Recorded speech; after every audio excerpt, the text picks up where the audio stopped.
सुरुवातीचा दाखलाच तो वाचूया. मत्तई कृष्णवर्तमान अध्याय क्रमांक 16 आणि वचन क्रमांक 13 पासून जी हेडलाईन चालू होती ती हेडलाईन्स आहे, येशू हा ख्रिस्त असल्याची पेत्राने दिलेली कबुली. आज संपूर्ण लोक जगातले विश्वासणारी, विशेष करून ख्रिस्ताला ओळखणारी प्रत्येक जण येशू हा ख्रिस्त आहे असं ठामपणे म्हणतात. त्यांचा विश्वास आहे, ते कबूल पण करतात मुखाने. परंतु कुठून? या वचनाच्या माध्यमातून आपण पाहणार आहोत. कदाचित आम्ही या पेत्राप्रमाणे आहोत, काही इतरांप्रमाणे आहोत. कारण इतरांना देखील परमेश्वराचा पुत्र प्रभू येशू ख्रिस्ताने विचारलं की मला कोण समजता? कोणी म्हटलं संदेष्टा असेल, कोणी म्हटलं नबी आहे, कोणी म्हटलं एलियाच्या आत्म्याने आलेला आहे, कोणी म्हटलं वेगवेगळ्या प्रकारचं संभाषण त्याच्यावर करण्यात आलं, वेगवेगळ्या प्रकारची कबुली त्याला दिली, वेगवेगळ्या प्रकारच्या लोकांनी त्याला ओळखलं. आजही अनेक लोक म्हणतात येशू ख्रिस्त हा मिरेकल करणारा देव आहे, येशू ख्रिस्त हा चमत्कार करणारा देव आहे, येशू ख्रिस्त आम्हाला श्रीमंत करणारा देव आहे, येशू ख्रिस्त आमचा आजार विकार घालणारा देव आहे, येशू ख्रिस्त हे करणार आहे ते करणार आहे. पण येशू ख्रिस्त काय आहे याची कबुलीच मात्र देत नाही. येशू ख्रिस्त तारण करणारा परमेश्वर आहे, येशू ख्रिस्त पापांची क्षमा करणारा परमेश्वर आहे, येशू ख्रिस्त नवीन जीवन देणारा परमेश्वर आहे, येशू ख्रिस्त आम्हाला समाधान, आशीर्वाद, सार्थक, तृप्त, लक्की, भाग्यशाली आणि धन्य बनवणारा परमेश्वर आहे. येशू ख्रिस्त आम्हाला सार्वकालिक वतनामध्ये नेणारा परमेश्वर आहे. आणि सगळ्यात महत्वाचं, येशू हा न्यायाधीश देखील आहे. आज आम्ही कशा प्रकारे ख्रिस्ताला ओळखतो? हाच प्रकार मत्तई कृष्णवर्तमानामध्ये, कारण त्या टायमिंगला शिष्य असमंजस होते. आजही अनेक शिष्य असमंजसच आहेत. जगाच्या दृष्टिकोनातून खूप काही ज्ञानी असतील, खूप काही डॉक्टरीन शिकलेले असतील, खूप काही बायबल उकळून पिले असेल. काही काही लोक म्हणतात पाळत साहेब आम्हाला नका शिकू, आम्ही अख्खा बायबल उकळून पिलो. धन्य झाले, उकळूनच पिले. असमंजसपणाबद्दल शिष्यांचा प्रभू येशूने निषेध केलेला आहे. आमचं जीवन जर समाधानी, आशीर्वादी, सार्थक, तृप्त आणि लक्की आणि भाग्यशालीने धन्य जर करायचं असेल तर आम्हाला पहिला प्रथम परमेश्वराला समजून घ्यावा लागेल की परमेश्वर कोण आहे, परमेश्वर काय आहे, त्याची काय इच्छा आहे, त्याचा काय प्लॅन आहे, आमच्या जीवनाविषयी परमेश्वरचं काय म्हणणं आहे. परंतु आजही अनेक बिलीवर्स, भाऊ बहीण, आई वडील आणि त्यामध्ये देवाचे सेवक देखील आहेत की आमच्यामध्ये ज्या ज्या वेळेस परमेश्वर आम्हाला पाहतो तर आमच्यामध्ये असमंजसपणाच दिसतो. आणि असमंजसपणा असल्या कारणाने आम्ही आज समाधानी नाही, आशीर्वादित नाही, सार्थक नाही, तृप्त नाही, लक्की नाही, भाग्यशाली नाही, धन्य नाही, ठाम नाही, स्थिर नाही. कारण काय? आमचा असमंजसपणा. तर प्रभू येशू ख्रिस्ताचं असं मत आहे की त्याच्या प्रत्येक शिष्याने समंजस बनावं, ज्ञानी बनावं, एक सत्य जाणून घ्यावं. कारण या ठिकाणी 17व्या क्रमांकाच्या वचनामध्ये आपण पहिल्यापासून वाचूया 13 पासून. नंतर फिलिपाच्या कैसरियाकडल्या भागात गेल्यावर येशूने आपल्या शिष्यांना विचारले. येशू ख्रिस्त स्वतः विचारतोय. कुणाला? आपल्या शिष्यांना. काय विचारतोय? मनुष्याच्या पुत्राला लोक कोण म्हणून म्हणतात? काय प्रतिक्रिया आहे लोकांची? येशू ख्रिस्ताला काय म्हणून लोक ओळखतात?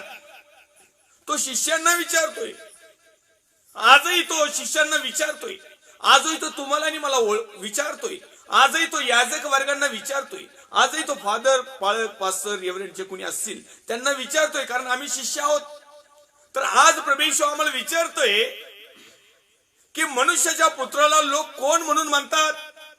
बिलिव्हर्स लोक, अनबिलिव्हर्स लोक, विधर्मी लोक, ज्यांना मी माहित नाही असे लोक मला काय म्हणून ओळखतात? मग अनेकाचं उत्तर येतं, हो त्या प्रभू येशूकडे या, तो चिन्ह करतो, तो चमत्कार करतो, लंगडे चालतात, मुके बोलतात, सगळ्या प्रकारचे आजार विकार घालतो. तो त्याच्याकडे गेल्यानंतर खूप श्रीमंत बनतो माणूस. ते खूप चांगले असतात ते लोक. देव त्यांच्याशी बोलतो आणि मग त्यांचे ते भविष्यवक्ते लोक जे असतात ना, प्रॉफेट, ते आमची भविष्यवाणी सांगतात. मग प्रभू येशूला कुणी तांत्रिक केलंय, तर कुणी मांत्रिक कोणी केलंय, तर कुणी वैद्य केलंय, तर कुणी डॉक्टर केलंय, तर कुणी खजिनदार केलंय. काय काय लोकांची प्रतिक्रिया आहे. सत्य रियालिटी, ही रियालिटी मी तुम्हाला सांगतोय.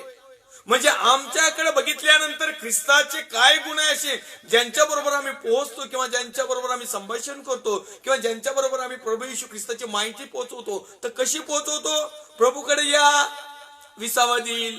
प्रभूकडे या, गरिबी दूर होईल. प्रभूकडे या, आजार जातील. प्रभूकडे या, आमक होईल. म्हणजे प्रभूची ओळख आम्ही कशी करून देतो? हाच प्रश्न स्वतः जिवंत असताना प्रभू येशू ख्रिस्ताने, तो जिवंत होता, जिवंत आहे आणि जिवंतच आहे, येणार पण आहे. परंतु त्या टायमिंगला बॉडीने, शरीराने या जगामध्ये आल्यानंतर त्यांनी त्याच्या शिष्यांना विचारलं की जगामध्ये आपल्या शिष्यांना विचारलं की मनुष्याच्या पुत्राला लोक कोण म्हणून म्हणतात, काय म्हणतात? आता ते उत्तर देतात. ते म्हणाले, कित्येक बाप्तिस्मा करणारा योहान. काही काही लोक म्हणतात बाप्तिस्मा करणारा योहान आहे. कित्येक म्हणतात नाही तो एलिया आहे. कित्येक म्हणतात नाही तो यिर्मया संदेष्टा असेल किंवा संदेष्टातील कोणी एक असेल. मग आता जाऊन यिर्मया नाही तर मग कोणीतरी असेल, दानिएल असेल, मोशे असेल, आलिशा असेल, काय XYZ असेल, असे म्हणतात. तो त्यांना म्हणाला, पण तुम्ही मला कोण म्हणून म्हणतात? लोकांना काय म्हणायचे ते म्हणू द्या, पण तुम्ही कोण म्हणून म्हणतात? बाकीच्यांचे सगळ्यांचे दाभाड बंद. शिष्यच होती. आजही अनेक लोकांचे दाभाड बंद होते. खरा ख्रिस्त गाजवण्यासाठी मुख उघडल्या जात नाही. खरं ख्रिस्त गाजवण्यासाठी, खरी सुवार्थ सांगण्यासाठी, खरं सत्य सांगण्यासाठी आज अनेक लोकांनी तोंड शिवून घेतले. पण यामध्ये एक जण होता, आपल्यामध्ये तरी कुणी ना कुणी असेल, अपेक्षा बाळगतो की तुम्ही सत्य सांगायला घाबरणार नाही. हीच तर आमची खरं समंजसपणा आहे. हाच तर खरा परमेश्वरामध्ये समाधान, आशीर्वादित आणि सार्थक आणि तृप्त, लकी, भाग्यशाली आणि धन्य होण्याचा टायमिंग आहे. अनेक लोकांनी हा उद्धार नाकारलेला आहे. परंतु देवाची इच्छा आहे की तुम्ही आणि मी तसं नसावं, आणि म्हणून आम्ही असमंजस नसावं. कारण जो असमंजस आहे त्याच्यामध्ये समाधान नाही. जो असमंजस आहे त्याला आशीर्वाद नाही. जो असमंजस आहे त्याचं जीवनाचं काही सार्थक भलं झालेलं नाही. जो असमंजस आहे तो तृप्तही होत नाही. आणि असमंजस मनुष्य लक्की ठरत नाही, भाग्यशाली ठरत नाही आणि धन्यताही मिळत नाही. कारण त्याला काय चाललंय हेच समजत नाही. प्रभू येशू ख्रिस्त म्हटला, हे बापा यांना क्षमा कर, कारण हे काय करतात यांना समजत नाही. हे समंजस बुद्धीच्या पलीकडे गेलेले आहेत. यांना एकदा क्षमा कर. परंतु किती वेळेस आतापर्यंत परमेश्वर आम्हाला क्षमाच करत आलेला आहे, तरी जर आम्ही त्याच्या क्षमेचा, त्याच्या दयेचा विपर्यास करून अजूनही जर आम्ही समंजस जर बनलो नाही, अजूनही जर आम्ही परमेश्वराचं सत्य ज्ञान स्वीकारलं नाही, अजूनही जर आम्ही परमेश्वराचं म्हणणं जर ऐकलं नाही किंवा आम्ही बदललो नाही, तर आजही आम्ही त्याच प्रकारे आहे.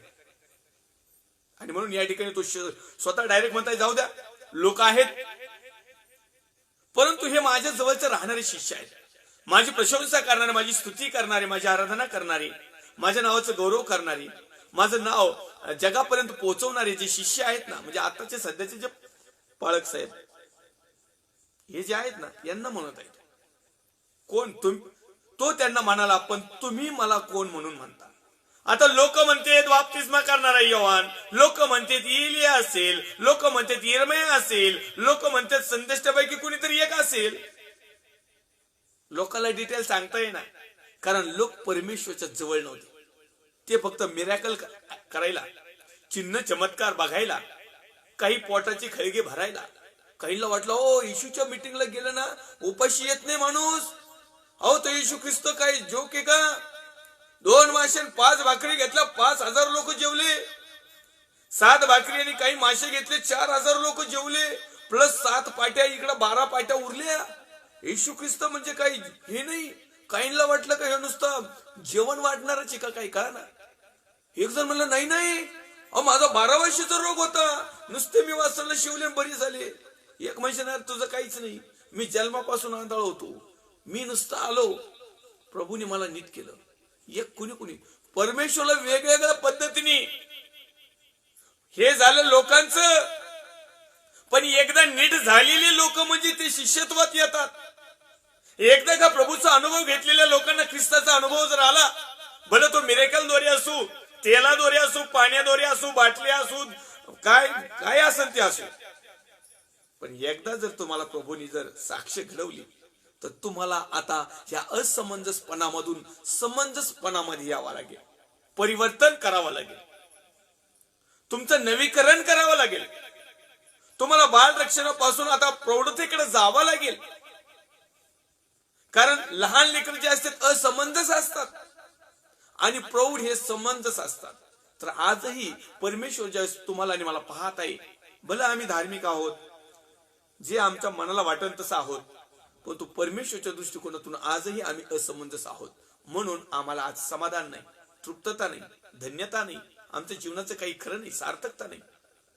तर या ठिकाणी स्वतः प्रभू येशू ख्रिस्त म्हणत आहे की तुम्ही कोण म्हणून म्हणता. आता आमच्या हल्लीचे प्रचारक जे आहेत ना, आमच्या चर्चला या, तिथे लंगडे चालतात, मेलेले उठतात, कुष्ठरोगी बरे होतात, पिढ्यानपाड आलेला आजार जातो, लॉर्ड फॉल होतो माणूस, एक नंबर त्याची परिस्थिती बदलती, गरिबीतून डायरेक्ट श्रीमंत बनतो. ही आजकाल आमची ख्रिस्ताची ओळख करून देण्याची पद्धत टोटली रॉंग. आणि अशी टोटली रॉंग परमेश्वरची ओळख करून देणाऱ्या सेवकाची हाय असो हाय, कारण तेच असमंजस आहेत. आम्हाला जर समंजसतेकडे जायचं असेल, येणाऱ्या दिवसामध्ये ही गरज आहे काळाची. जर आम्ही अशा प्रकारे जर ख्रिस्त गाजवत असेल तर आम्ही स्वतः अंधारात आहोत आणि इतरांना देखील आम्ही अंधारात घेऊन जात आहोत. मग जर आम्ही अंधारात चालतो तर प्रकाशाची शस्त्र सामुग्री, प्रकाशाचा आशीर्वाद, प्रकाशापासून मिळणारं समाधान, प्रकाशापासून मिळणारी सार्थकता, प्रकाशापासून मिळणारी तृप्तता, प्रकाशापासून निर्माण होणारं भाग्य कसं मिळेल? आम्हाला मिळणार नाही, इतरांना मिळणार नाही. मग आम्हाला देखील ते मिळावं आणि आमच्या मार्फत परमेश्वराकडे अनेक लोकांनी यावं आणि त्यांना देखील समाधान मिळावं, तृप्तता मिळावी. मग या ठिकाणी स्वतः प्रभू येशू ख्रिस्त म्हणत आहे, तो त्यांना म्हणाला, पण तुम्ही मला कोण म्हणून म्हणता? लोकांना काय म्हणायचं म्हणू द्या. आजही याजक लोक तेच म्हणतात.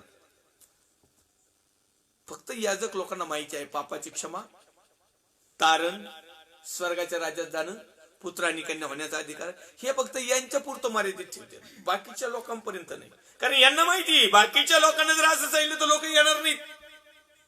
लोकांची दुःखती रग काय आहे, लोकांची समस्या काय आहे, लोकांचं म्हणणं काय आहे, लोकांचं इच्छा काय आहे, लोकांना काय हवं आहे.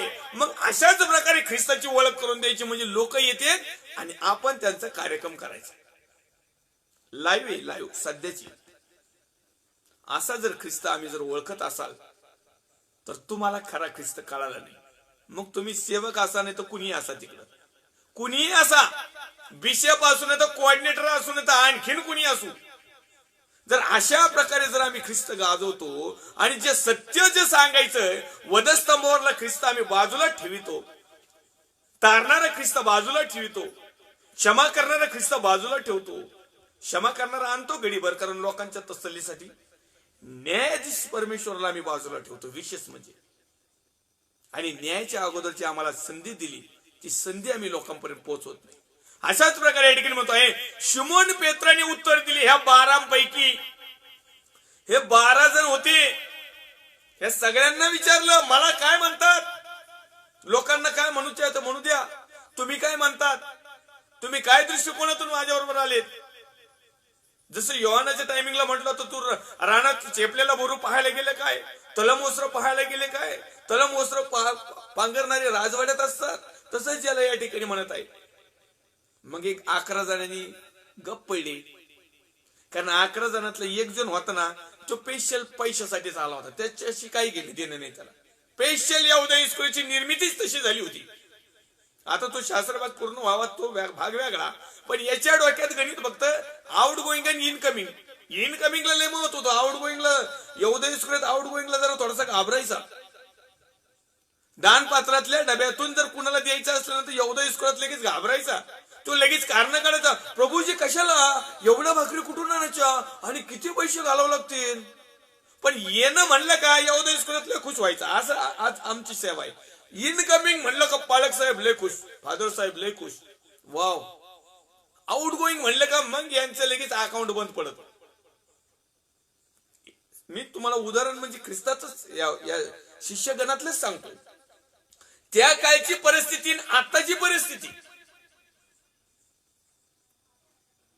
प्रभू येशू ख्रिस्त म्हटलं यांना खावायच द्या, तुम्ही एवढा भाकरी कुठून आणायच्या. त्याच्यानंतर एक बहीण आली विश्वासानी आणि तिने आगात ती कुपाची ती एकदम एकदम इतकं अति सुंदर आणि अति सुगंधी द्रव्य आणि इतके अनमोल आणि खूप काही किमतीचं आणलं आणि येशूच्या चरणावर टाकून दिलं. तो त्याला लगेच राग आला, कशाला हे इथं याचे किती पैसे आले असते आणि हे गोरगरिबांना वाटून दिले असते आपण, आणि कशाला हिने वेस्टेज केलं, कशाला तिने एक खाली मोकळं टाकून दिलं, कशाला हे नासून टाकलं, हे किती किमतीचं होतं. मग तिथं पवित्र शास्त्र लिहितंय की याला गोरगरिबाची गरज काळजी होती म्हणून नव्हता म्हणला तो तसा.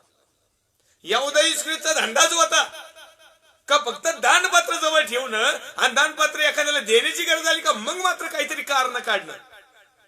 आजही सेवेमध्ये हेच चाललंय. घेण्यासाठी काही कारण नाही, पण तू देण्यासाठी मात्र कारण निघतात. आजही यहुदा इस्करियोत मिनिस्ट्री आहेत. मी स्पष्टपणे बऱ्याचशा मिनिस्टरचे नावच वेगवेगळे दिले. देवाच्या आत्म्याने मला जसं सांगितले ना, सध्याच्या परिस्थितीला काय नावं सूट होते ना, कारण आता त्यांचे पण सुटेबल बघावं लागेल. जसं फॅशनेबल आहे ना, पडदा आहे, शर्ट हे ते सगळं मॅच आपण करतो ना, तसं आता याला पण मॅच करून बघावं लागायची वेळ आलेली. पर्याय नाही. ही सुवार्ता लोकांपर्यंत पोहोचणं खूप महत्वाचं आणि गरजेचं आहे. आज लोकांकडे रियालिटीची सुवार्ता पोहोचवणारे देवाचे सेवक बोटावर मोजण्यासारखे राहिलेत. आणि यहुदा सारखे इनकमिंग करणारे बरेचसे लोक आहेत. आणि मग ख्रिस्ताला कशा प्रकारे ओळख आहे, आणि म्हणून ख्रिस्त त्या ठिकाणी म्हणत आहे लोक जसे ओळखतात तसे ओळखू द्या. परंतु तो म्हणत आहे की तो 15व्या वचनामध्ये मत्ती सुसमाचार अध्याय क्रमांक 16 वचन क्रमांक 15 मध्ये तो त्यांना म्हणाला, पण तुम्ही मला कोण म्हणून म्हणता. मी 11 जण गपचूप पडली. आजही असंच. 12 सेवक जर घेतले ना, पाळक साहेब, पास्टर, रेव्हरंड, बिशप, त्याच्यातलं एकच धोरणात निघतो. ही सत्यता आहे, क्लिअर. माझं मी काही न्याय करत नाही, पण ही वस्तुस्थिती आहे. एक जण त्याच्यातलं म्हटला, शिमोन पेत्राने उत्तर दिले, आपण ख्रिस्त जिवंत देवाचे पुत्र आहात. लागलीच येशू ख्रिस्त 17व्या वचनामध्ये म्हणत आहे. येशूने त्याला म्हटले, शिमोन बायोना, धन्य तुझी, कारण मांस व रक्त यांनी नव्हे तर माझ्या स्वर्गातील पित्याने हे तुला प्रकट केले. आत्म्यानेच प्रकट झालं पाहिजे की ख्रिस्त कसा आहे. मांस व रक्त यांनी म्हणजे शारीरिक, मांस व रक्त म्हणजे बाह्य स्वरूप, मांस व रक्त म्हणजे बाह्य धार्मिकता, दिखाऊ धार्मिकता, जगातली धार्मिकता, लोकांना पटन, लोकांना आवडन, लोक वाव करतील अशी धार्मिकता, याला म्हणतात बाह्य स्वरूप. तर तो म्हणतो नाही, मांस आणि रक्ताने नाही तू म्हटलास, तू आत्म्याने प्रकट केलंस. आणि हे आत्म्याने प्रकट केलेला असताना तो म्हणत आहे या ठिकाणी, येशूने त्याला म्हटले, शिमोन बायोना, धन्य तुझी, कारण मांस व रक्त यांनी नव्हे तर माझ्या स्वर्गातील पित्याने हे तुला प्रकट केलेलं आहे. स्वर्गातील पित्याने सेवकाला प्रकट केलं पाहिजे की मी कोण आहे, आणि त्यासाठी स्वर्गातील पित्याने प्रकट करण्यासाठी त्या सेवकाची तेवढी पात्रता पाहिजे. म्हणजे तो सेवक सत्यामध्ये समर्पित पाहिजे, तो सेवक आहे त्या परिस्थितीत समाधानी पाहिजे, तो सेवक आशीर्वादित पाहिजे, तो सेवकाचं जीवन सार्थक झालेलं पाहिजे, तो सेवक सत्यावर ठाम आणि आज्ञा पालनामध्ये क्लिअर पाहिजे. आणि फेस टू फेस ख्रिस्तानी सेवा केली, पौल साहेबांनी सेवा केली, अनेक देवाच्या सेवकांनी सेवा केली, अशा प्रकारे तो पाहिजे. त्यावेळेस देवाचा आत्मा त्या सेवकाशी बोलतो आणि देवाचा आत्मा त्या सेवकाच्या माध्यमातून ख्रिस्ताची ओळख पटवून देतो. आज अनेकांना देवाचा आत्मा चालवतो आणि ते प्रकटीकरणाद्वारे, अन्य भाषाद्वारे, मिरॅकलद्वारे, चिन्ह चमत्कारद्वारे, वेगवेगळ्या प्रकारच्या गोष्टीद्वारे ख्रिस्ताला प्रकट नाही करीत, ते स्वतःचं अस्तित्व प्रकट करतात, ख्रिस्ताचं अस्तित्व नाही. मग इथं म्हणायचं नाही माझ्या स्वर्गातील पित्याने प्रकट केलंय मला, याच्या पवळीत काय पुरलंय, काय करायचंय काय तुला त्या पवळीचं. अहो लोकांनी पवळी फोडल्या. एक किस्सा सांगतो तुम्हाला.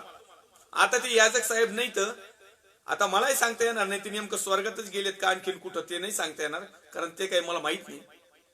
परंतु एका गावाला गेलो आणि त्या ठिकाणचा एक आजोबा होता आणि डोक्यात इतकी काठी घेऊन तो उभा राहिला. पाळक म्हटलं का त्याच्या डोक्यात मस्तकात आग उघडायची आणि योगायोगाने 3 वर्षांनी मी त्या ठिकाणी देवाच्या आत्म्याने त्या ठिकाणी सुवार्तेसाठी गेलो. मी एका घरामध्ये असताना 10-15 लोक त्या घरामध्ये बसलेले होते आणि छोटं घर असल्यामुळे खेडेगावातलं ते पॅक झालं. त्या बाबाला कुठून तरी खबर लागली का कोणतरी दाढीवाला माणूस इथं देवाचं नाव घ्यायला आलं, कोणतरी पास्टोरी. त्याला लय राग, तो डोके एवढी काठी घेऊन आला, त्याला आतमध्ये येता येईना पण तो दारातच उभा राहिला. आणि त्याने प्लॅन केला, प्रार्थना संपली का पहिली ह्या दाढीवाल्यावर एक धपाटी टाकायची. मला माहित नव्हतं काय चाललंय ते, परंतु ज्यावेळेस देवाच्या वचनाच्या लेक्चर, देवाच्या वचनाच्या माध्यमातून देवाच्या आत्म्याने मला चालवलं आणि त्या बाबाच्या अंतःकरणाचा ठाव घेतला, त्या बाबाच्या अंतःकरणाला ते स्पर्श झालं, तो मेसेज त्याला भिडला, तो मेसेज त्याला आतमध्ये घुसला, त्या मेसेज मधून त्याचं परिवर्तन झालं. त्यांनी तिथंच काठी टाकली आणि त्या गर्दीतून तो आतमध्ये आला आणि पहिला प्रार्थना संपायच्या आतमध्ये चालू लेक्चर मध्ये, प्रेज लॉर्ड पाळक साहेब मला क्षमा करा, मी काठी घेऊन तुम्हाला धोपाटी घालायला आलोय, हे माझ्या जीवनातली साक्ष सांगतो. आणि मग मी म्हटलं, दादा नेमकं प्रॉब्लेम काय? तर ते म्हटले, त्या ठिकाणी त्यांनी मग 2-3 वर्षापूर्वी घडलेली घटना सांगितली. म्हणे असेच एक पाळक साहेब आले आणि त्यांनी सांगितलं की तुमच्या पवळीमध्ये असं असं पुरून ठेवलेलं आहे आणि त्याच्यामुळे तुम्हाला समाधान नाही, आशीर्वाद नाही, तुमच्या जीवनाला सार्थकता नाही, तुम्ही तृप्त नाहीत, तुमचं भाग्य फुटलंय. आणि त्या पवळीमध्ये मला देवाचा आत्मा सांगतो की असं काहीतरी ठेवलेलं आहे. मग ते बाबा म्हटले, ठीक आहे, ठेवलेलं आहे तर तुम्ही प्रार्थना करा, तुम्ही देवाचे माणसं आहात, त्याला जाळून टाका, काही करायचं ते करा, प्रार्थना करा. तो म्हटला, नाही तसं नाही होणार, त्याला मोठी प्रार्थना ठेवावं लागेल, माझे लोक आणावं लागतील आणि लय मोठी उपास प्रार्थना राहावं लागेल, मोठं जेवण बनवावं लागेल आणि आम्हाला गाड्या करून यावं लागेल, तुम्हाला खर्च होईल. तो म्हटलं वाहून दे, आणि 10-15 हजार रुपये खर्च होईल. म्हणले वाहू दे. तो म्हटलं ठीक आहे, जाईल का? ते म्हणे हो, आम्ही तुला माझ्या हातात अशी राग घेऊन दाखवतो, म्हणे भस्म करतो, येशूच्या नावात राग करतो, जाळून भस्म करतो, देवाने मला पॉवर दिलाय म्हणे. तर ते बाबा म्हणले, ठीक आहे, माझा विश्वास बसलाय, ठीक आहे, तुम्ही प्रार्थना करा, मी विश्वास ठेवतो. ते नाही म्हणे, बाबा विश्वास नाही, तुम्हाला खात्री करायची का मी तुम्हाला माझ्या हातात अशी राग दाखवतो. 2 वेळेस झाले, 3ऱ्या वेळेस झालं, तो बाबाचं हेड सारखलं. ते म्हणलं ठीक आहे, या तुम्ही प्रार्थनेला. प्रार्थनेला गेल्यानंतर यांनी वाजून गाजून प्रार्थना केली, देवाची आराधना स्तुती केली. त्या बाबाच्या डोक्यात एकच, ते तिथं प्रार्थना करतानाच म्हटलं, जे काही पोळीत असेल येशूच्या नावात जाळून भस्म होऊ दे आणि आमेन, धन्यवाद भस्म केल्याबद्दल. झालं, प्रार्थना संपली आणि ते बाबा म्हटले, चला पाळक साहेब आता त्या पवळीकडे. कोणती पवळी? पाळक साहेब लागले इकडे तिकडे बघायला, कशाला जायचं आता, एवढी मोठी उपास प्रार्थना केली, एवढी टीम आली, आता ते जाळून भस्म केलं. तो म्हणे ठीक आहे, भस्म झालं तर राख तर असेल ना, ते राखच मला दाखवा आता.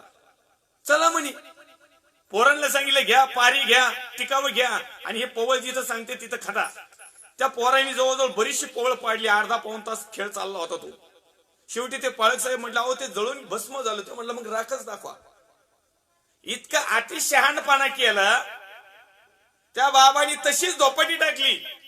मला सांगायला लाज नाही वाटत, पाळक लोक धोपाटी टाकली, मला लाज नाही वाटत, मला अभिमान वाटतो त्या बाबांचा, कारण त्यांनी पारखलं, त्यांचा असमंजसपणा त्यांनी काढून टाकला आणि ते समंजस झाले, त्यांनी सत्याचा स्वीकार केला. कारण सुरुवातीला तेच म्हणत होते की माझा विश्वास आहे की प्रभू माझ्या जीवनातून हे काढून टाकीन, मला दाखवण्याची गरज नाही. हे पाळक साहेब तिंदाच म्हणजे नाही, कृपादा नाही मला, मी दाखवतो, हातात राग घेऊन दाखवतो. मग त्याची सटकली.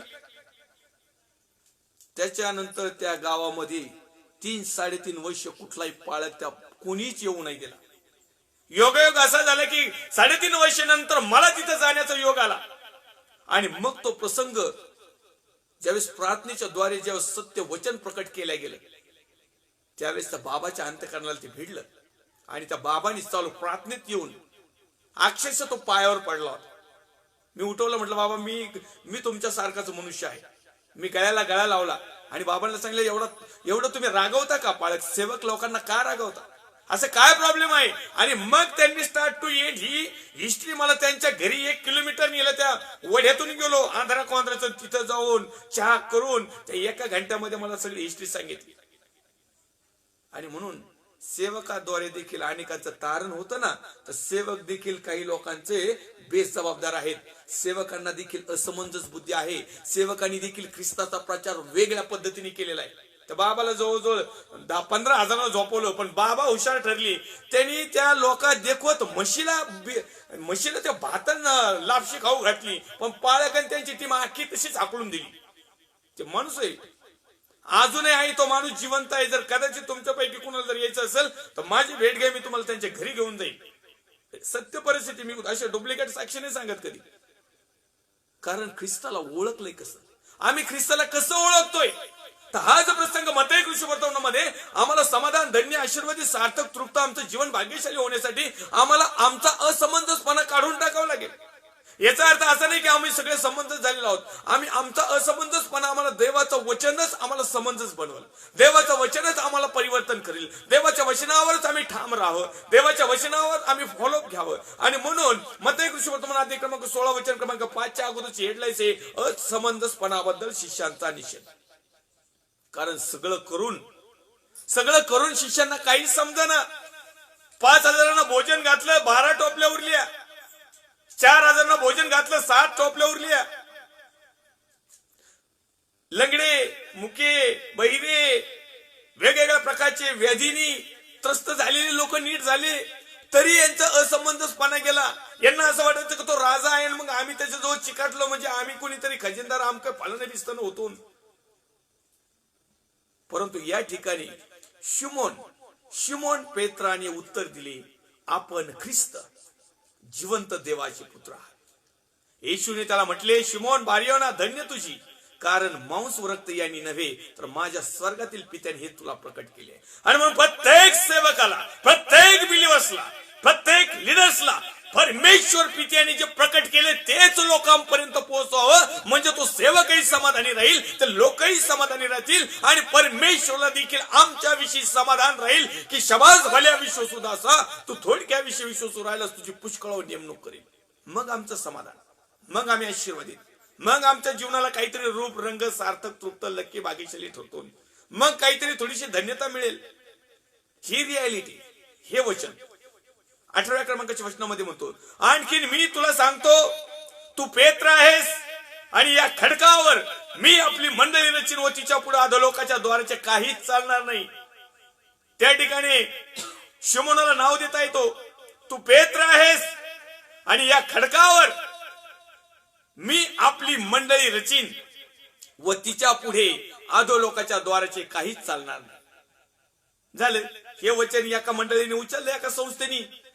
ते म्हणतात, आमच्या मंडळीत असल्याशिवाय कुणीच स्वर्गाच्या राज्यात जाणार नाही. चाव्याच आमच्याकडे, गठुडच आमच्याकडे, आम्हीच कुलप खोलणार. आमच्या मंडळीत आल्याशिवाय, आमचाच बाप्तिस्मा, आमचंच सगळं केल्याशिवाय, आमच्यातच फार मुठमाठी झाल्याशिवाय याला दुसरी कुणाकडे गेलं नाही, येऊ सत्याकडे किंवा कुठेही जाऊ, याला अधोलोकच, याला स्वर्गाचं राज्यच मिळणार नाही. काही मंडळींनी उचललं हे वचन. असमंजसपणा. तू पेत्र आहेस, तुम्ही पेत्र आहात, तुमच्यावर त्यांनी मंडळी रचलेली आहे. मी पेत्र आहे, तुम्ही पेत्र आहात. जगातील प्रत्येक विश्वासणारे पेत्र आहेत, वैयक्तिक एकाला नाही. पेत्र म्हणजे खडकावर उभा असणारा. खडक म्हणजे ख्रिस्त, कधी न ढळणारा, वचनावर, ज्याच्या जीवनामध्ये वचन आहे ना, तो पेत्र, तो खडक. आणि अशा प्रकारची एकत्र आलेले लोक म्हणजे मंडळी. आणि मग ह्या मंडळीजवळ सार्वकालिक जीवनाचे वतन आहे. ह्या मंडळीजवळ समाधान, आशीर्वाद, सार्थक, तृप्त, लक्की, भाग्यशाली आहे. ह्या मंडळीच्या सुवार्थेच्या माध्यमातून ज्या ज्या लोकांपर्यंत सत्य पोहोचले जातील ना, हे प्रत्येक जण त्या ठिकाणी पवित्र शास्त्रात सांगल्या पडतो, तो तिच्या पुढे आधो लोकांचं काहीच चालणार नाही. मी तुला स्वर्गाच्या राज्याच्या किल्ल्या देईल. स्वर्गाच्या राज्याच्या किल्ल्या कुणाकडे आहेत? सत्य आचरणाऱ्याजवळ, समाधानाजवळ, आशीर्वादित मनुष्याजवळ, आज्ञा पालन करणाऱ्या बरोबर, समंजसपणाबरोबर, ज्ञानाबरोबर. सगळ्या गोष्टी आमच्या जीवनात असेल तर मी तुला स्वर्गाच्या राज्याच्या किल्ल्या देईन. आणि पृथ्वीवर जे काही तू बांधशील ते स्वर्गात बांधल्या जाईल, व पृथ्वीवर जे काही तू मोकळे करशील ते स्वर्गात मोकळे केले जाईल. कुणासाठी माहितीये काय? जो आत्म्याने कृपापूर्ण आहे ना, जो आत्म्याच्या प्रेरणेने चालतो ना, जो आत्म्याला प्रज्वलित करतो, ज्याला चालवतो ना, त्या लोकांजवळ इथं चर्चा संबंध नाही. इथं काय आहे? वैयक्तिक कुठल्या चर्चा, मिनिस्ट्रीचा कुठल्या याचा संबंध नाही. याच्यामध्ये वास्तविकरित्या स्वर्गात बांधले जाईल, पृथ्वीवर जे काही मोकळे करशील ते स्वर्गात मोकळे जाईल. मग एखाद्या पाळक साहेब पटकच म्हणले येशूच्या नावात तू बांधल्या जाऊन दे, बांधतो का तो? परंतु तो जर आत्म्याने गुणसंपन्न असेल तर त्याच्या जीवनातले बंधन तो बांधतो.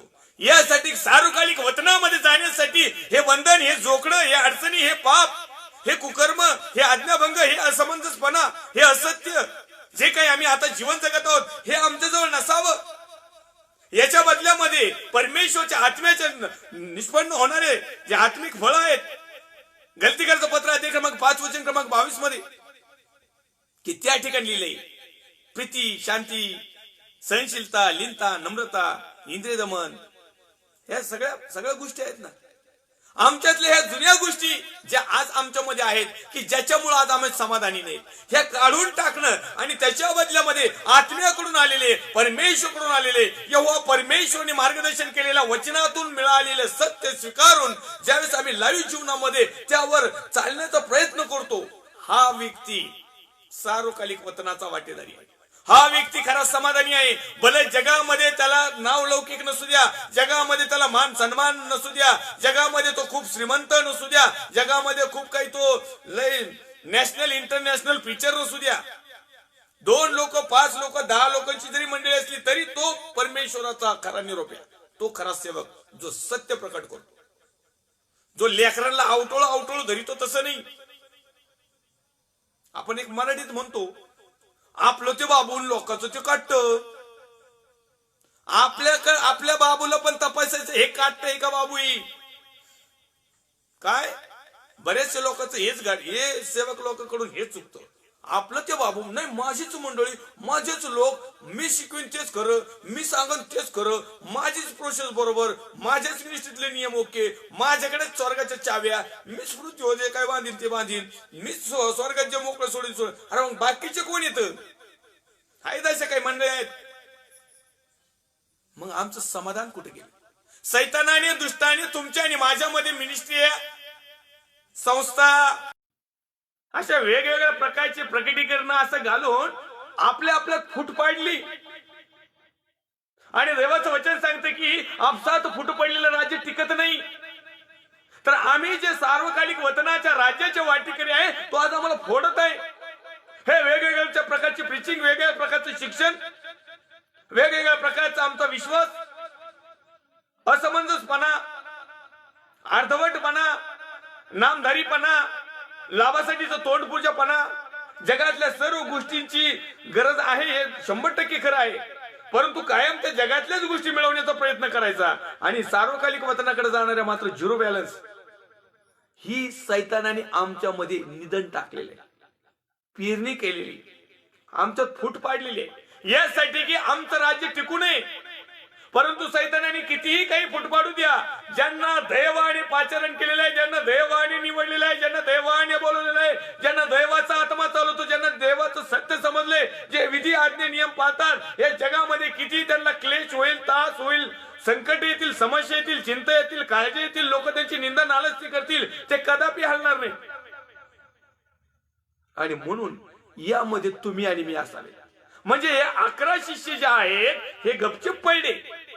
लोकांनी विचारलं त्याच्यामधले काय बिलिव्हर्स, भाऊ बहीण, आई वडील होतेच ना, आई वडील, बहीण, बिलिव्हर्स, लीडर्स, जरा चर्च मध्ये पुढे हेडलाईन्सला येणारे, यांना प्रश्न विचारला. परत एकदा ऐका. येशू हा ख्रिस्त असल्याची पेत्राने दिलेली कबुली, मत्ती कृष्णवर्तमान अध्याय क्रमांक 16 वचन क्रमांक 13. नंतर फिलिपाच्या कैसरियाकडल्या भागात गेल्यावर येशूने आपल्या शिष्यांना विचारलं, मनुष्याच्या पुत्राला लोक काय म्हणून मानतात? मला काय म्हणून ओळखतात? काय म्हणतात? माझी काय प्रशंसा आहे, किंवा माझं काय प्रेस्टेज आहे, किंवा माझं काय वजन आहे, किंवा लोक मला कशा प्रकारे समजतात? मग ते म्हणतात, ते म्हणाले कित्येक बाप्तिस्मा करणारा योहान. म्हणजे हे नियमशास्त्र पाळणाऱ्यापैकी, म्हणजे बिलिव्हर्स, पक्का बिलिव्हर्स, हे काही विधर्मी लोक येऊन म्हणले नाही. ही एक वस्तुस्थिती. म्हणजे कोणीतरी लीडर्स असणार, किंवा मोरके असणार, कारभारी असणार, किंवा फादरच्या यांच्या त्यांच्या बॅगा उचलणार कोणीतरी, ड्रायव्हर फिवर काय कोणी ना कोणी असणारच. म्हणजे एवढं सांगतोय बाप्तिस्मा करणारा योहान.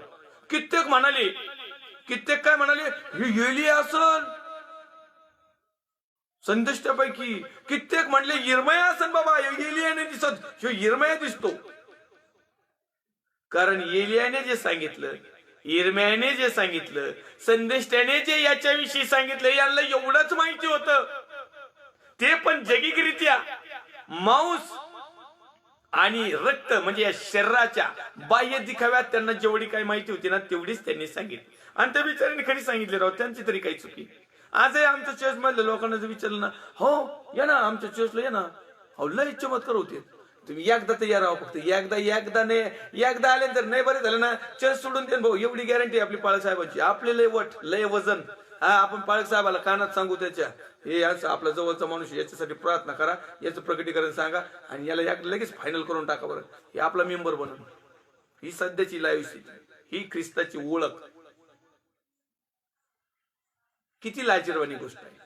आणि वरून मला समाधान पाहिजे, मला आशीर्वाद पाहिजे, मी सार्थक पाहिजे माझ्या जीवनाचं, मी लक्की आणि भाग्यशाली ठरलो पाहिजे, मी तृप्त झालो पाहिजे इथंही पण आणि तिथेही पण. अरे दादा नाही, इथं होताल, इथं काही केलं तरी होताल, अर्धवट का व्हायना, कसं तरी का व्हायना, पण तिथं 0% सुद्धा आम्हाला काही मिळणार नाही याच्यातला लाभ. जर सार्वकालिक वतनातच शॉट नाही मिळाला तर पुढचा विषयच नाही ना.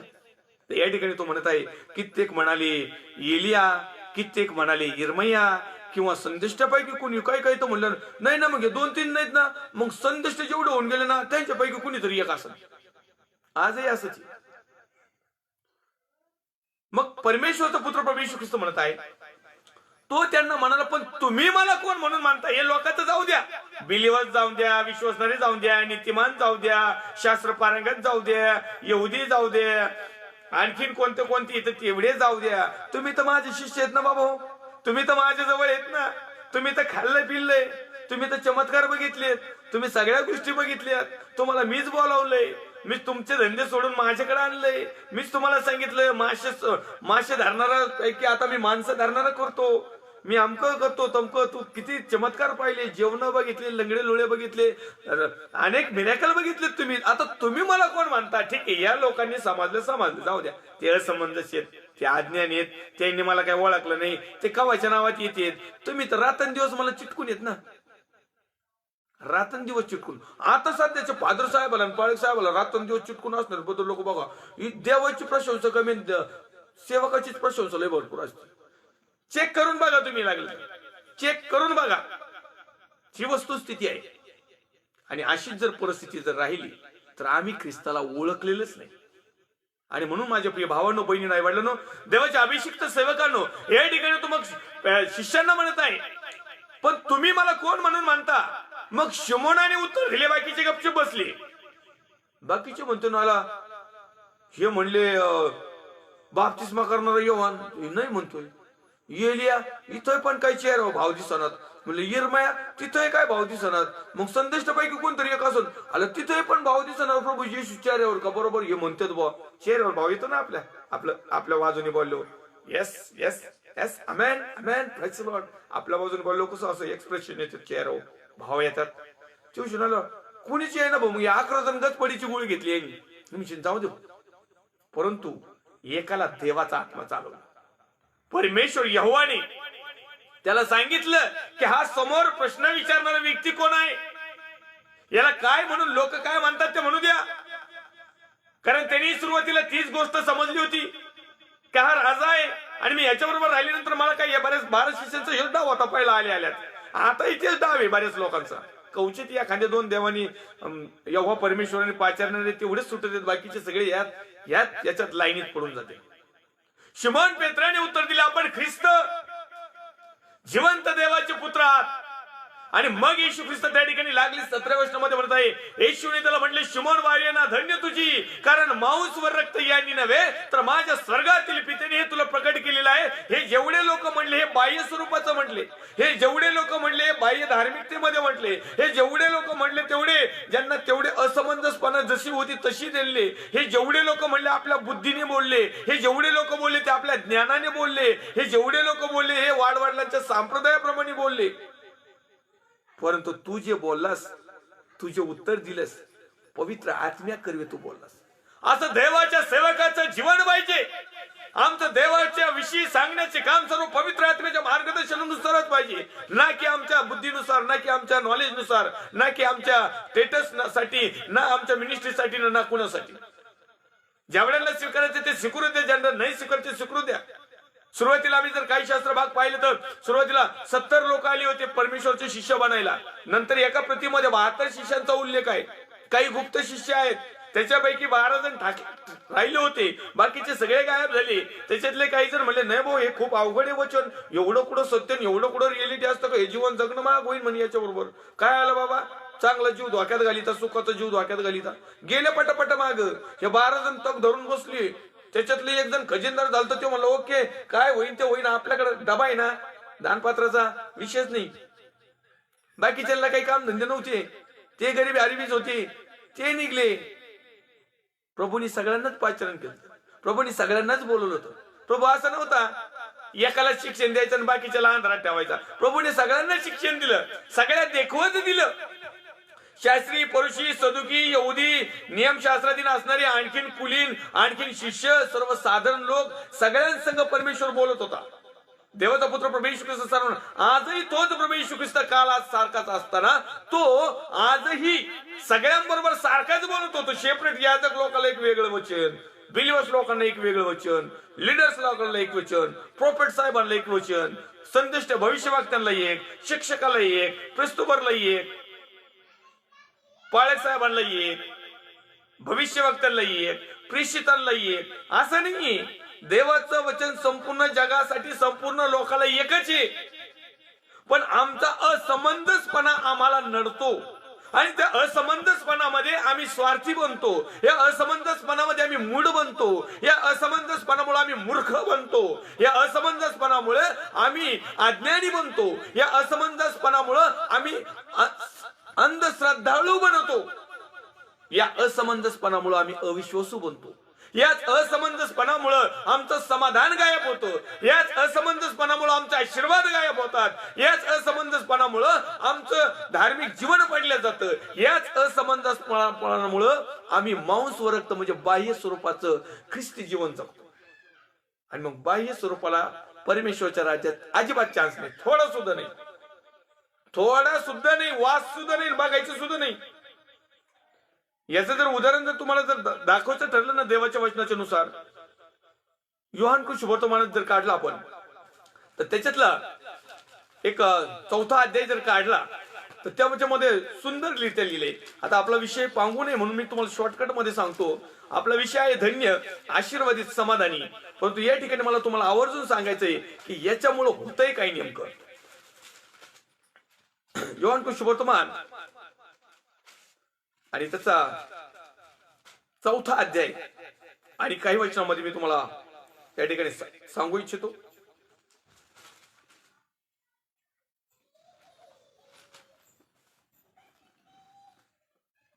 इथे लिहिले, चला मी केलेले सर्व काही ज्याने मला सांगितले तो मनुष्य पहा, तोच ख्रिस्त असेल काय. एकदम पॉइंट पर्यंत गेली ती बाई, पॉइंट पर्यंत. तिच्या जीवनात चमत्कार झाला. प्रभू येशूने तिचं प्रकटीकरण सांगितलं. तो म्हटला बाबा आता तुझ्या बरोबर जो नवरा आहे ना, तिने तुला 5 नवरी टोटली, आणि आता जे तुझ्या बरोबर तुझा नवरा नाही. तिचं डोकं बंद पडलं. तिचं इतकं डिटेल भविष्य परमेश्वरच्या प्रभू येशू ख्रिस्ताने सांगितलं ना, ती डायरेक्ट गावात गेली आणि त्या परमेश्वरच्या पुत्राविषयीची विचार करू लागली की नेमका हा कोण असेल, डिटेल काय.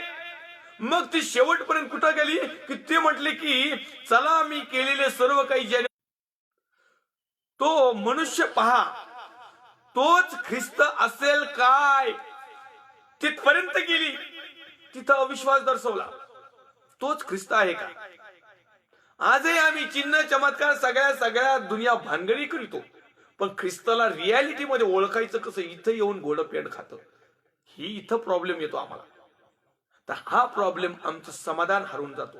हाच प्रॉब्लेम आम्हाला असमंजसपणामुळं सगळ्या गोष्टी आम्ही परमेश्वराला समजून घेणं खूप महत्वाचं आणि गरजेचं आहे. आणि म्हणून माझ्या प्रिय भावांनो, बहिणींनो, आईवडिलांनो, तुम्हाला मला सांगायचंय उदाहरण तेच योहान शुभवर्तमान अध्याय क्रमांक 3 मधून की आम्ही येशू त्याला म्हणाला, मी तुला खचित सांगतो, नव्याने जन्मल्या वाचून कोणालाही देवाचे राज्य पाहता येत नाही. काय पाहणं असं. म्हणून मी आता पूर्वीला म्हटलं होतं, वासही घ्यायचं नाही, बघायचं नाही, दिसणारही नाही, पाहायचं शॉर्टच नाही. आणि त्याच्या रिअलिटीमध्ये तुम्हाला रेफरन्स देतो, योहान ख्रिस्तप्रथम अध्याय क्रमांक 3 वचन क्रमांक 3. येशू त्याला म्हणाला, मी तुम्हाला खचित सांगतो, नव्याने जन्मले वाचून कोणालाही देवाचं राज्य पाहता येत नाही. नुसतं देवाचं राज्य पाहायचं जरी ठरलं ना, तर नवीन जन्म घ्यावा लागत आहे, नवीकरण करावं लागत आहे, बदलावं लागत आहे, परिवर्तन व्हावं लागत आहे. सगळ्या गोष्टी करावं नुसतं पाहण्यासाठी. पुढे 5व्या वचनामध्ये म्हणत आहे, येशूने उत्तर दिले की मी तुम्हाला खचित सांगतो, पाण्यापासून व आत्म्यापासून जन्म घेतल्यापासून कोणीही देवाच्या राज्यात प्रवेश करू शकत नाही. No entry. दोन गोष्टी महत्वाची आहेत. पाण्याने जन्म झाला, बाप्तिस्मा झाला, दृढीकरण झालं, ख्रिस्मा झालं, आमका झालं, फलनं झालं. फार तर फार देवाचं राज्य फक्त असं स्वप्नात बघतो ना आपण, लय जास्तीत जास्त. त्याच्या पुढे नाही. त्याच्या एंट्रीज मारायची म्हटलं ना, तर आत्म्यानेच जन्म व्हायला पाहिजे, म्हणजे आत्म्याच्याच प्रेरणेने चालायला पाहिजे. त्याच्याशिवाय दुसरं ऑप्शनच नाही राहील आपल्याकडे. आणि म्हणून माझ्या प्रिय भावांनो, बहिणींनो, वडिलांनो, आम्ही प्रभूला ओळखणारी कबुली द्यायला पाहिजे की खरोखर प्रभू येशू, आम्ही तुला ओळखतो. आणि कबुली देणं म्हणजे माझ्या जीवनामध्ये ते रियालिटीमध्ये तो ख्रिस्त घेणं, स्वीकारणं, नवीकरण करणं, त्याला विनंती करणं, त्याच्या पवित्र आत्म्याच्या प्रेरणेने, पवित्र आत्म्याच्या सामर्थ्याने, पवित्र आत्म्याच्या गायडन्स मध्ये, पवित्र आत्म्याच्या फ्लो मध्ये त्याने जीवन जगायचं, कृती करायची, आचरण करायचं. याला म्हणतात ख्रिस्ताला ओळखलं. असं तर कोणी ओळखी, सगळेच म्हणते तो देवाचा पुत्र आहे. अख्खा जग म्हणतोय त्याच्यासारखा देवच नाही, तोच देव आहे, अख्खे लोक म्हणतात. ग्रंथकाराच्या पुस्तकामध्ये स्पष्ट लिहिलेलं आहे, एकच देव आहे असा तू विश्वास ठेवतोस काय? यस, होय, तू बरं करतोस. भूतही असाच विश्वास ठेवतात आणि थरथर कापतात. मग भूतात आणि तुमच्यात आणि माझ्यात काय फरक आहे? ते भूत तरी विश्वास ठेवते तर थरथर कापत येत, पडत येत, घाबरत येत. आम्ही येशू पुढे असं उभा राहतो. मग भूतापेक्षा, त्या भूतापेक्षा आम्ही मोठाले भूताडे झालो ना. मग ही स्थिती, कारण आम्ही असमंजस आहोत. कारण आम्ही कबुली देतो, पण तू कबुलीप्रमाणे वागत नाही. आम्ही देवाशी करार करतो, आम्ही पापाची क्षमा मागतो, पण परत एकदा पापच करतो. आम्ही देवाला चांगल्या गोष्टी मागतो, पण तो देवाने जे काही आम्हाला चांगल्या गोष्टी करायला सांगितल्या त्या मात्र करत नाही. आणि म्हणून आम्ही समाधानी नाही, म्हणून आम्ही तृप्त नाही, म्हणून आमचं जीवन सार्थक झालं नाही, म्हणून आम्ही आशीर्वादित नाहीत, म्हणून आम्ही लकी आणि भाग्यशाली नाही. आपला बॅड लक आहे, बॅड लक प्रत्येक गोष्टीत. लोक म्हणतात, हो सगळं झालं होतो, एवढं शेवून गेलो भाऊ, बॅड लक. अरे का बॅड लक? कारण तुझा असमंजसपणामुळं तू खऱ्या ख्रिस्ताला ओळखलं नाही, किंवा खरा ख्रिस्त तू सांगितला नाही, किंवा खऱ्या ख्रिस्ताने सांगितलेल्या गोष्टी स्वीकारल्या नाही, त्या अनुकरणात आणलेल्या नाही. कारण देवाने थोडा तिडका आशीर्वाद, मोठा अधिकार नाही दिला अशा लोकांना. वाचूया वचन. येशूने त्याला म्हटले, शिमोन बारयाना, धन्य तुझे, कारण मांस व रक्त यांनी नव्हे तर माझ्या स्वर्गातील पित्याने तुला प्रकट केले आहे. आणखीन मी तुला सांगतो, तू पेत्र आहेस, आणि या खडकावर मी आपली मंडळी रचीन, व तिच्या पुढे अधोलोकाचं काहीच चालणार नाही. इकडे स्वर्गाच्या राज्यात जायचं एंट्रीच आहे ना डायरेक्ट. हे म्हणतोय ना, अधोलोक नाही चालणार तुझ्या पुढे काही. मी तुला स्वर्गाच्या राज्या किल्ल्या देईन. इथं तो म्हणतो, पाण्याने जन्मल्याशिवाय कुणी देवाचं राज्य पाहू शकत नाही, त्याच्यासाठी पाणी. दुसरा म्हणतो, आत्म्याने जन्म घेतल्याशिवाय स्वर्गाच्या राज्यात जाऊ शकत नाही. हा दुसरा मुद्दा. परंतु या ठिकाणी एक महत्वाचा मुद्दा आहे, मी तुला स्वर्गाच्या राज्याच्या किल्ल्या देईन, आणि पृथ्वीवर जे काही तू बांधशील ते स्वर्गात बांधले जाईल, पृथ्वीवर जे काही तू मोकळे करशील ते स्वर्गात मोकळे केले जाईल. आम्हाला स्वर्गाच्या राज्याची चावी दिली, समजा दिली, तुम्हाला दिली, मला दिली. उघडायची कशी माहिती का? त्याचे कोडवड. इथं जगातल्या अशा भारी भारी लोक आपण आपल्या घराला लावित होत, आहे का नाही? चोरांनी फोडू नये, काही होऊ नये, चावी कोणाला सापडली तर तिचा कोडवड नाही सापडला पाहिजे. आपण काय आयडिया लावू लावू लोकन कुलपन लोकरण करतो. जगातले चोर किंवा दरोडेखोर तरी देखील त्यांची बुद्धी लावून ते तुडीत येतात, एवढं भारी टेक्निकल वापरून. मग स्वर्गाच्या राज्याची चावी जर तुमच्या जवळ दिली, म्हणजे या वचनाप्रमाणे तुम्ही पेत्र, समजा घडीभर तुम्ही सर्वजण पेत्र, मी पण पेत्र, जेवढे विश्वास ठेवणार ते सगळे पेत्र. दिली चावी, धर बाबा ही चावी, पेत्र धर चावी. उघडायचं कसं? ठीक आहे, पाण्याने बाप्तिस्मा झाला, स्वर्गाचं राज्य पाहिलं. आत्मेने झाला, स्वर्गाच्या राज्यात प्रवेश मिळेल. पण मिळायच्या अगोदर चावी घेऊन आपल्याला ते उघडायचंय. म्हणजे उघडायचंय कसं? कोडवड काय? आपल्याला कोडवडच माहित नाही. आणि मग चावी घेऊन काही नुसतं बघत का असं भामट्यासारखं तिष्टायचं, बिर्याणी वाढायची पुढं आणि खाऊच नाही द्यायची, तोंडात घास आणि पाठीत मानत बुक्क मारायचा. हाय का काही फायदा? मग हे जीवन आम्हाला इथं समजलं पाहिजे. अरे भाई, चावी घेऊन उघडायची कशी? आणि चावी काय आहे तुम्हाला माहिती का? देवाचं वचन ही स्वर्गाचं राज्य उघडण्याची चावी आहे. देवाचं वचन, देवाचं आज्ञापालन, देवाचं सत्य, पवित्र आत्म्याचं मार्गदर्शन आणि त्याच्यावर आमचं लाईव्ह जीवन जगत असताना सुख दुःख संकट समस्या चिंता काळजी व्याधी टेन्शन ताण दबाव गरिबी हरिबी सर्व प्रकारचं कर्जबाजारीपणा सगळ्या प्रकारच्या गोष्टी निंदा नालस्ती एवढं सगळं सहन करून जो वचनाची चावी जवळ ठेवतो, म्हणजे वचनाप्रमाणे जीवन जगतो, तो डायरेक्ट स्वर्गाचं राज्य त्याच्यासाठी खुलं होतं. हे अजून लोकांनाच माहित नाही. काय काय या तर लोकांनाच माहित होतो. अरे बापरे, याने खुलत होय. मग तुम्ही आतापर्यंत कशाने खोलीत होते लोकांची? एक सत्यता आहे, ही समजणं खूप काळाची गरज आहे आपल्याला. माझ्या प्रिय भावांनो, बहिणी, रायवडलांनो, देवाच्या अभिषिक्त सेवकांनो, ही आज गरज आहे. आम्हाला असमंजस व्हायचंय, आम्हाला असमंजसपणा काढून टाकायचंय. मी पण असमंजस आहे, तुम्ही आहात, सगळेजण आहात. आज आम्हाला प्रत्येकाला म्हणायचं, प्रभू आमचा असमंजसपणा काढून टाक. तू ख्रिस्त आहेस ना, वचनावर तू तुझी मंडळी रचलीस ना, मग आमच्या मंडळीत वचनच झालं पाहिजे. वचनच. मिरेकल तर कधी होते? तो निम्या रात्रीला झोपेत होते. मिरेकल चिन्ह चमत्काराची तुम्ही हेच करू नका. तुम्ही शब्द टाका आणि देव तुमचा शब्द झेली नाही, तुमच्या जीवनात चिन्ह चमत्कार होईल. त्या तेलाच्या बाटल्या, पाण्याच्या बाटल्या, हे रुमालाचे तुकडे, हे मूर्त्या, हे काही माळीन फळीन सळी, याच्या नादी कृपया लागूच नका तुम्ही. याची गरज पण नाहीये. जर देवाचं वचन तुमच्या जवळ आहे ना, तुम्ही फक्त चावी खोलायची गरज. स्वर्गाच्या राज्यात आशीर्वादच आशीर्वाद आहे. घ्यायचे नुसते आशीर्वाद घ्या. जसं स्वर्गात तसं पृथ्वीवर तुझ्या इच्छाप्रमाणे हो. घ्या ना मग. स्वर्गात मेल्यानंतर जेव्हा जातो तेव्हा जातो, पण आता खोली चावी आहे का तुमच्याकडे वचनाची? घ्या स्वर्गाच्या राज्यातून मागून येशूच्या नावामध्ये. परमेश्वर द्यायला तयार आहे. हिरम्या 33 मध्ये म्हणत आहे, मला हाक मार म्हणजे मी तुला उत्तर देईन आणि तुला ठाऊक नाही तशा गहन आणि गुप्त गोष्टी सांगल. योहान सुसमाचार अध्याय क्रमांक 14 वचन क्रमांक 14 मध्ये लिहिले, तुम्ही अजून माझ्या नावाने मागितलंच नाही. मागितलंच नाही.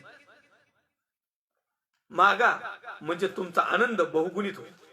योहान 14:14 एक वाचूया छोटस वचन आणि आपण थांबणार आहोत, कारण आपला वेळ झालेला आहे. पुढच्या लाईव्ह सेशनला आपण आणखीन काही आपल्याकडे भाग आहेत, याच विषयावर आपण चिंतन मनन करणार आहोत. तत्पूर्वी योहान 14 आणि 14 वचन आपण या ठिकाणी वाचूया. तुम्ही माझ्या नावाने माझ्या जवळ काही मागाल तर मी ते करीन. परमेश्वर म्हणतोय, देवाचा पुत्र म्हणतोय. तो काही मनुष्य नाही.